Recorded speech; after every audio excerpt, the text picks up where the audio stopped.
Remove side covers. Remove at least one of the side covers, usually the right side as you face the front of the computer.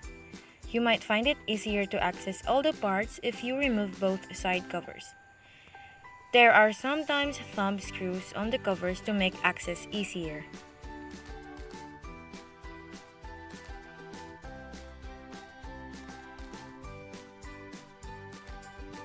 Disconnect connectors. Disconnect all the connectors. Then remove any card readers and internal DVD players. These are usually screwed into place.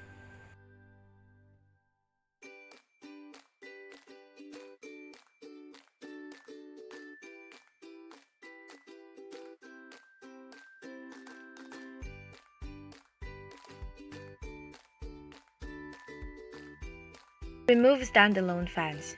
Remove any standalone fans. This is a good time to remove any dust, lint, and pet hair from the fans if you're planning on reusing them.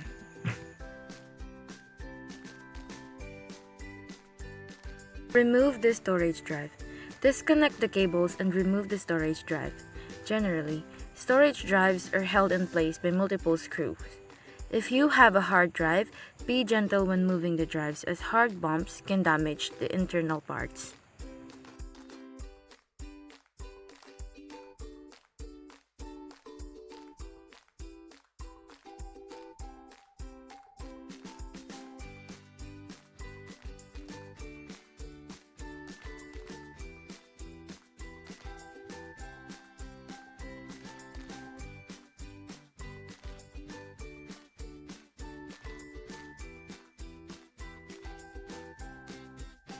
Remove power supply unit.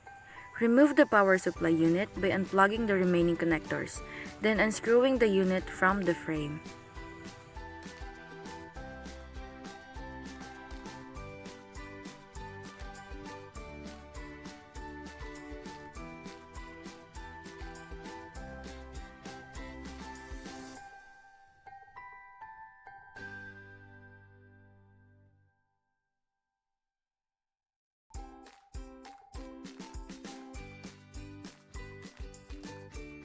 Remove memory modules.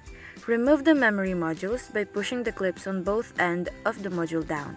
This will cause the module to pop up for easy removal. Remove motherboard adapter or expansion cards. Remove any adapter or expansion cards from the motherboard. Although these cards usually slide into pre-configured slots, there can be screws.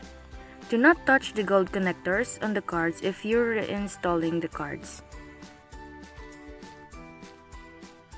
Remove the motherboard. Disconnect all the cables from the motherboard. Then unscrew it from the frame by loosening each screw a little bit, before going around again to loosen each screw properly. This prevents any potential wrapping of the motherboard by gradually releasing the tension on it.